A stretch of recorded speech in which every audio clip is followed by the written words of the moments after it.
Buenas a todos. Tenemos el placer de comenzar las clases de introducción a la clínica en el día de hoy. Pero ante todo debo presentarme. Yo soy el profesor Gabriel Perdomo González del Instituto Superior de Ciencias Médicas de La Habana, profesor auxiliar, autor del programa de la asignatura Introducción a la Clínica y coautor principal del libro de texto Propedéutica Clínica, que es el libro de texto de la asignatura. Pero antes de comenzar, debemos insistir en algunos aspectos que son importantes aclarar, que a veces no están bien claros para muchos, que están relacionados con el programa de la asignatura. La historia clínica o expediente clínico, sea cual fuere la situación que presenta un sujeto y el lugar donde se recoge, consultorio médico, domicilio, consulta externa, servicio de urgencias o sala de ingreso hospitalario, siempre consta de dos componentes principales, el interrogatorio y el examen físico. Y como el objetivo primario del ejercicio de la medicina en sus primeras épocas era solo diagnosticar enfermedades, tradicionalmente se ha realizado primero el interrogatorio mediante la entrevista médica, que utiliza técnicas especiales de comunicación en la relación médico-paciente, y después realizar el examen físico. Esto, como es lógico, se trasladó a la enseñanza, que siempre estuvo también enfocada a preparar profesionales para atender enfermos. Pero el objetivo fundamental de nuestra asignatura es aprender a realizar un examen físico en el sujeto supuestamente sano, que no difiere en sus orientaciones y esencialidades de las empleadas en el sujeto enfermo, excepto en los signos patológicos de enfermedad que serán estudiados en propedéutica. Y que para aprender a adquirir estas habilidades solo se necesitan conocer los elementos de la comunicación en el que permitan abordar el examen de forma adecuada, antes, durante y después del mismo, sin entrar en detalles en las técnicas usadas para el interrogatorio médico, con vistas a colectar síntomas para hacer un diagnóstico, lo que también podrán estudiar en el próximo semestre de la asignatura propedéutica.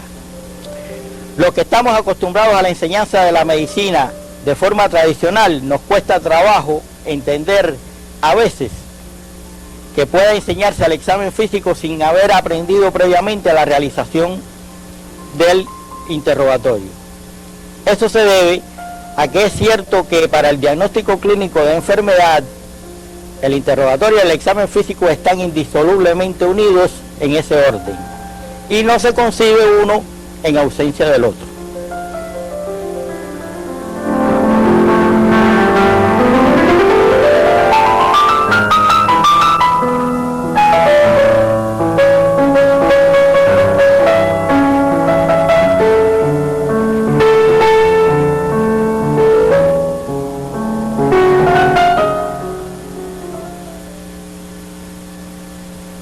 Pero cuando el objetivo no está enfocado al diagnóstico de las enfermedades, sino al aprendizaje de las habilidades del examen físico, que serán profundizados en el próximo semestre en la asignatura de propedéutica, no es necesario aprender primero el interrogatorio antes y la entrevista médica mucho antes del examen físico. En esta primera videoconferencia abordaremos aspectos muy importantes de la vida cotidiana y por tanto también serán importantes para todas las clases que daremos en el futuro.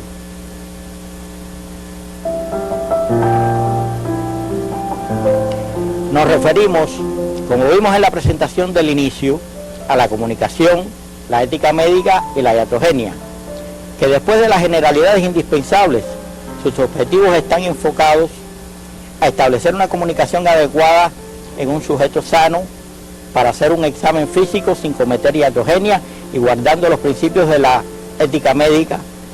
Así que Comencemos por la comunicación.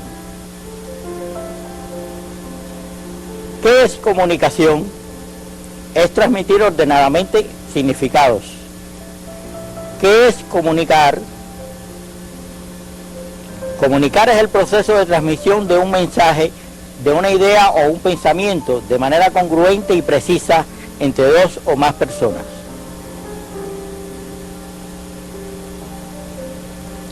De las definiciones de comunicación, entre ellas las que brinda nuestro libro de texto, se desprende que la comunicación es un proceso que implica diferentes etapas y en las que intervienen diferentes partes: el emisor, el mensaje y el receptor, que tienen una vía de transmisión, el canal, realizado mediante un código que conocen tanto el emisor como el receptor.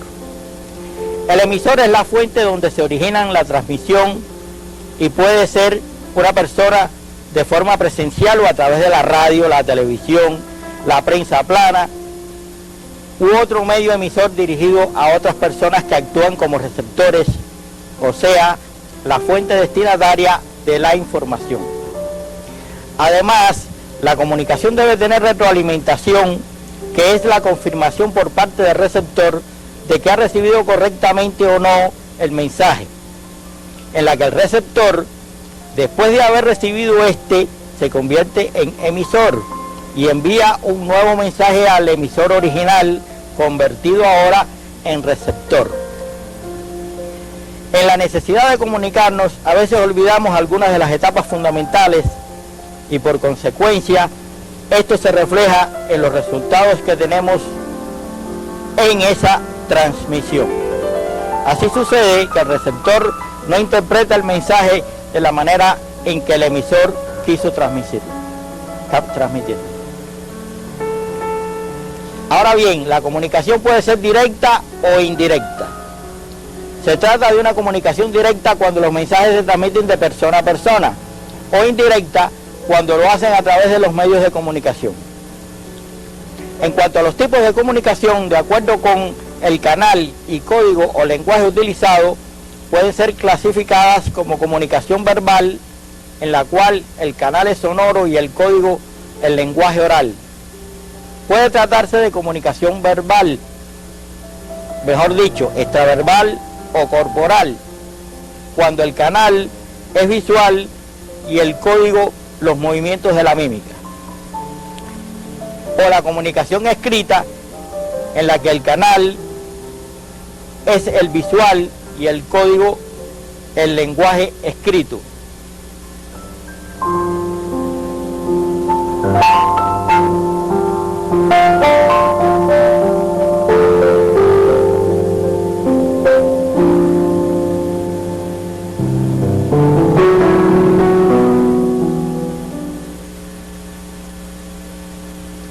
Existe otro tipo de mensaje, como es el subliminal, que tiene un propósito encubierto, no se ve a simple vista y puede utilizarse para fines malintencionados en los países capitalistas, generalmente de tipo comercial, aunque puede utilizarse también con fines educativos y con fines positivos. Por lo tanto, es necesario que se domine, que se conozcan y así poder detectarlo para utilizarlo con fines positivos. La comunicación verbal o hablada es el método utilizado con mayor frecuencia, pero sola tiende a tener menor efectividad. Recordemos la frase: las palabras se las lleva el viento.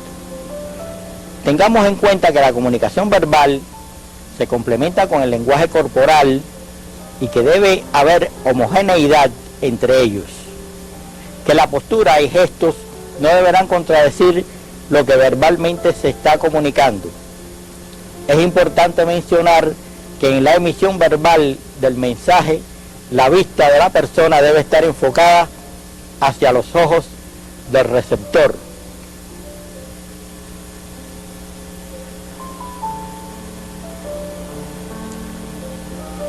En caso de que sean varias las personas en las que se dirige la palabra, la vista del emisor deberá alternar los ojos de las diferentes personas. La comunicación verbal se puede analizar perceptualmente de la manera siguiente. El contacto visual y la comunicación corporal en verde representan un 55%, el tono de la voz en azul 38% y el contenido de las palabras en malva solo un 7%. Por su parte, la comunicación extraverbal se establece a través del lenguaje extraverbal y constituye la expresión o exteriorización por la vía motora de estados y reacciones, sobre todo emocionales. Las posturas, los gestos, los movimientos, las expresiones comunican a nuestro interlocutor lo que pensamos, a veces de manera inconsciente.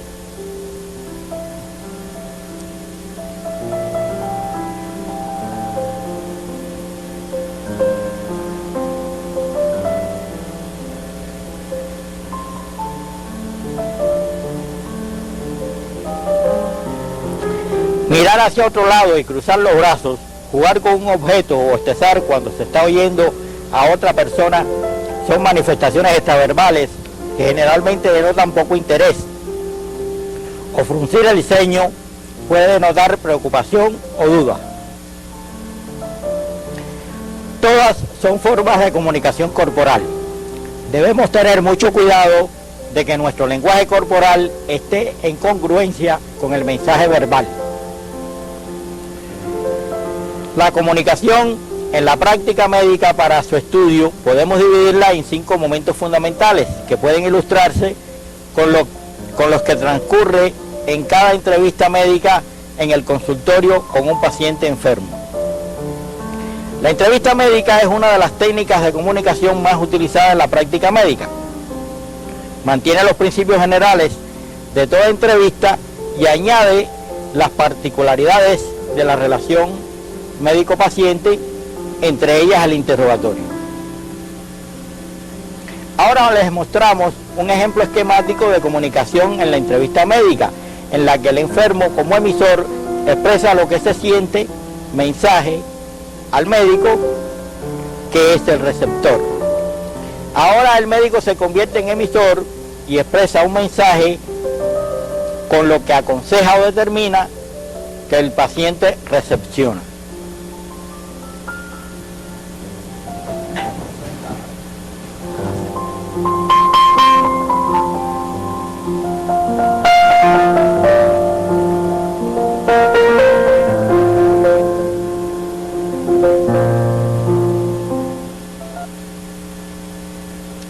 Hasta aquí hemos hablado de la comunicación tanto en sus aspectos generales como en la práctica médica. Ahora trataremos la comunicación dirigida a el examen físico, durante el examen físico, que será el objeto de toda la asignatura a lo largo de ella. Generalmente, el estudiante estará acompañado del médico responsable de la atención médica del sujeto y de la enseñanza tutorial del alumno. No realizará por el momento la anamnesis o interrogatorio, ni está capacitado para evaluar la conducta a seguir, por lo que la comunicación durante su práctica tendrá lugar solo en 3 grandes momentos: el encuentro con el sujeto, en el que se intercambian saludos y presentaciones y se expresa el propósito antes de abordar el examen físico. Durante el examen físico, momento en que se establece una comunicación acorde con lo que se está realizando o se va a hacer. Y la comunicación en la despedida. Estos 3 momentos difieren de los clásicos de la forma, pero no en su contenido. Y la habilidad aprendida ahora con el sujeto sano será útil durante toda su vida profesional. El encuentro se inicia con el saludo y la presentación. El saludo debe efectuarse estrechando la mano al interlocutor, mirándole a los ojos transmitiendo la calidez de una sonrisa y con el respeto y la cortesía acorde con la edad del sujeto. En el primer encuentro, ya sea en el consultorio o cuando se visita el domicilio para ver a algún paciente dispensarizado, el médico debe presentarse, nombre, apellidos, cargo o funciones que desempeña en el grupo básico de trabajo. El alumno, por su parte, además de su nombre completo, se presentará como estudiante de medicina de segundo año que realiza sus prácticas docentes en el equipo. Se sabrá de antemano o se preguntará el nombre y apellidos del paciente y la forma en que prefiere que lo llamen. Informará al paciente llamado por su nombre el propósito del encuentro, en este caso realizar parte o todo el examen físico, y el tiempo aproximado que tomará, nunca más de 1 hora, explicar además la importancia de su colaboración, le calmará sus temores y por último le pide su consentimiento para comenzar el examen. Aquí tenemos un ejemplo esquemático de comunicación en el encuentro. El médico o estudiante se presenta y pregunta el nombre al paciente, que es el sujeto receptor. Este, a su vez, convertido en emisor, responde el saludo y le dice su nombre. Durante el examen físico se debe explicar previamente cada paso de la exploración, así como la inocuidad del examen o que éste ocasionará la menor molestia posible y la necesidad de su cooperación en lo que se le pida que haga. Se debe estimular al sujeto a que diga si siente molestia o dolor. Prestar mucha atención al lenguaje extraverbal, tanto del examinado como el suyo como examinador. Ahora están viendo un ejemplo esquemático de comunicación durante el examen físico. El alumno, como emisor, da la orden al paciente que saque la lengua y el paciente, convertido en receptor, realiza lo ordenado, por lo que ahora es la fuente de un nuevo mensaje que se recepciona por el alumno. Una vez terminado el examen, se agradece al paciente la cooperación prestada, la satisfacción que hemos tenido en atenderlo, acompañarlo hasta la puerta y cuando se marche, darle la mano antes como despedida.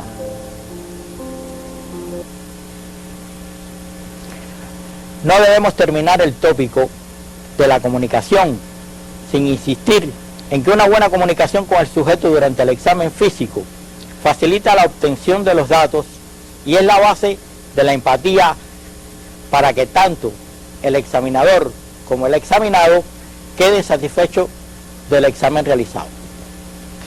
Pasemos ahora a hablar de la ética médica, aspecto muy relacionado con la comunicación y que debe tenerse muy presente en todo momento. Aquí tenemos algunas definiciones de ética médica.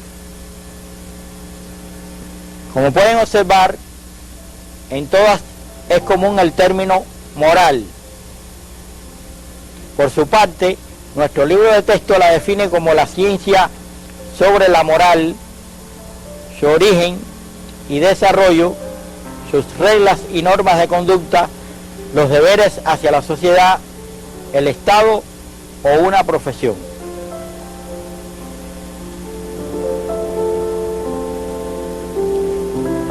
Es decir, que la ética médica, como manifestación de la ética general, es el conjunto de principios y normas que deben regir la conducta de los trabajadores de la salud y como deber se hace imprescindible su aprendizaje y práctica en cada asignatura y en cada rotación durante todo el estudio de la carrera. Es importante tener presente 4 principios éticos básicos para el desempeño de nuestra profesión. En primer lugar, el respeto por las personas, tanto lo relacionado con su autonomía para proteger a aquellas con autonomía disminuida. En segundo lugar, la beneficencia relacionada con hacer el bien, evitando a toda costa la maleficencia y por último, actuar siempre con justicia. Ahora algunos consejos que le ayudarán a no faltar a la ética médica.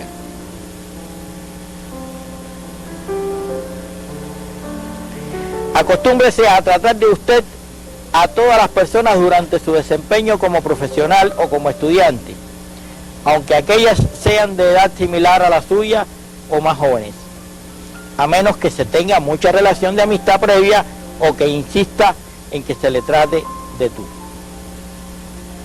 Ello, además de demostrar educación formal, denota madurez, seriedad y sentido de la responsabilidad en su trabajo, lo que compensa su juventud y es reciprocado con el respeto de los demás y un trato acorde con su rol como trabajador de la salud y no como un estudiante más o un simple mediquito joven.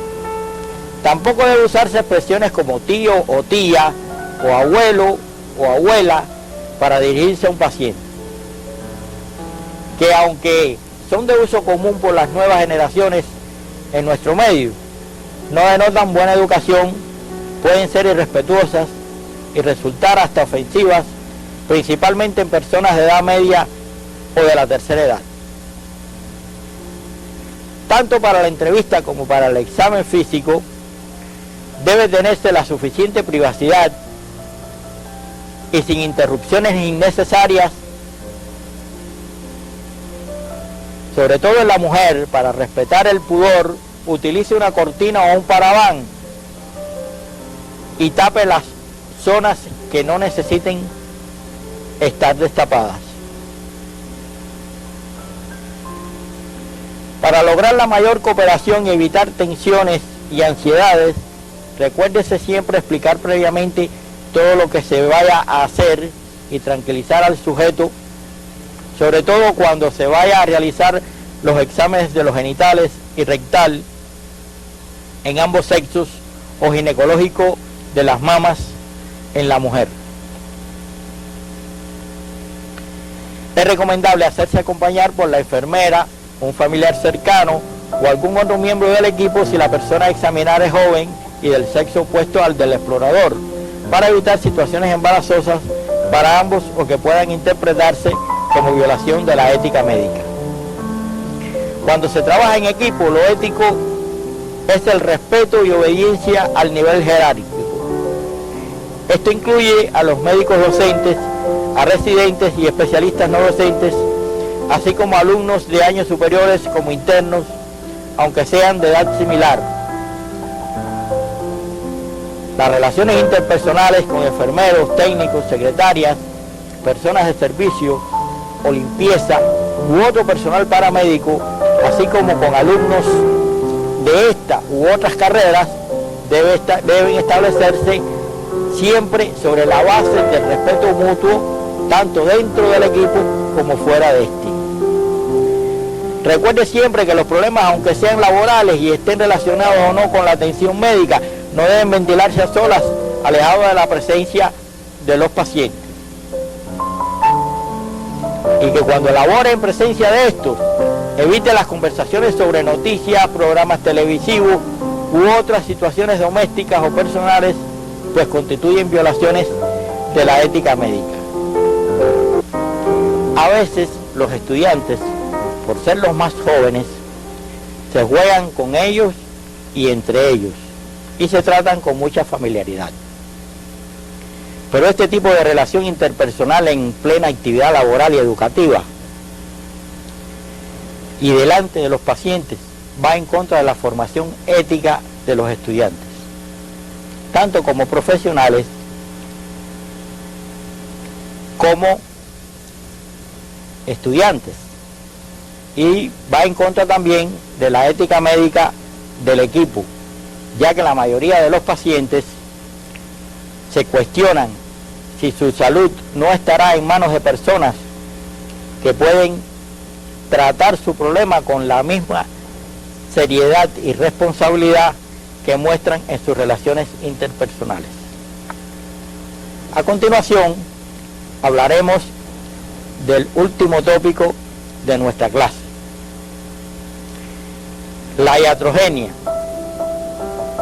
Es aquella que tiene por causa el propio médico, o en el sentido más amplio, la que se deriva de la atención médica. Puede ser psicológica cuando daña la integridad psíquica del individuo y sus principios ético-morales, y no psicológicas cuando daña la integridad física del individuo. Es decir, que la iatrogenia psicológica a veces puede considerarse además como falta a la ética médica. Por ejemplo, se comete iatrogenia psicológica en la comunicación cuando se hacen disertaciones delante del paciente sin explicarle previamente que son puramente académicas y ajenas a su persona, acerca del diagnóstico, complementarios, hallazgos en el examen físico, etc. Lo mismo ocurre con el uso del lenguaje técnico, que no permite que el sujeto, al oírlo, entienda el significado del mensaje y o lo interprete erróneamente, o que ocurra lo contrario, el uso de términos médicos y no médicos que los pacientes puedan dominar o rechazar socialmente, como por ejemplo, no usar los términos tumor o tumoración delante del paciente cuando se refiere a un aumento de volumen. Está proscrita la palabra cáncer, y por otra parte, casi todo el mundo en nuestro medio maneja el término neoplasia y lo hace sinónimo de cáncer, sin conocer que hay neoplasias benignas y malignas, por lo que tanto el término de neoplasia como el de cáncer deben evitarse.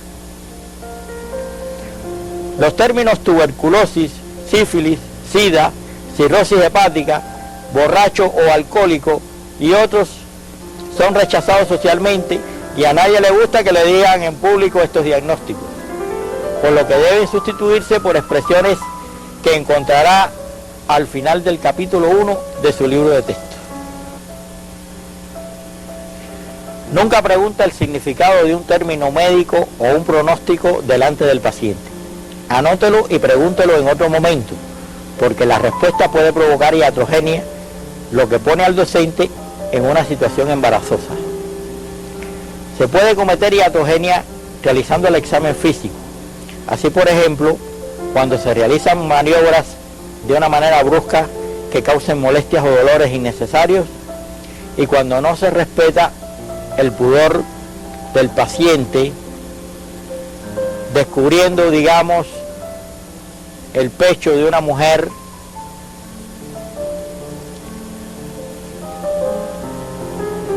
para examinarla sin las condiciones mínimas de privacidad o sin taparla adecuadamente, lo que puede crear situaciones embarazosas para el sujeto. Además, podemos cometer iatrogenia psicológica durante el examen físico, cuando no cuidamos nuestro lenguaje extraverbal.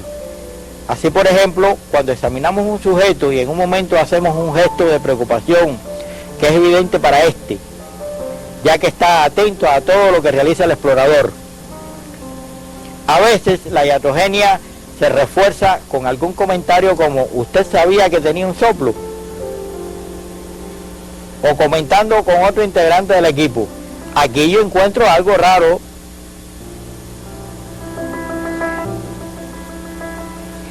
Ahora les mencionaremos algunas recomendaciones para no cometer iatrogenia. Al igual que uno de los 4 principios básicos de la ética médica, la no maleficencia, piense siempre, como dice la frase latina, en primero, no hacer daño. Es importante que usted aprenda a situarse psicológicamente en el lugar del enfermo y que lo haga indagando sus angustias, más allá de lo que le comunica, porque una frase mal empleada de su parte, de acuerdo con el estado anímico de la persona, puede empeorar la situación y causar iatrogenia. Valore cuáles son los objetivos del paciente al acudir a usted. Informe al paciente con cuidado sobre su estado de salud. No oculte información. Si no puede ser al paciente, al menos dígaselo a sus familiares, pero tampoco informe demasiado o algo que no esté seguro y que pueda preocupar al paciente o sus familiares innecesariamente. Deje sus conflictos humanos fuera del lugar donde labora e impida así que pasen a quienes vienen a buscar su ayuda. Un paciente que viene a verlo porque lo necesita tiene suficiente con sus problemas y no debe ser agredido por un maltrato o una atención inadecuada como consecuencia de sus problemas.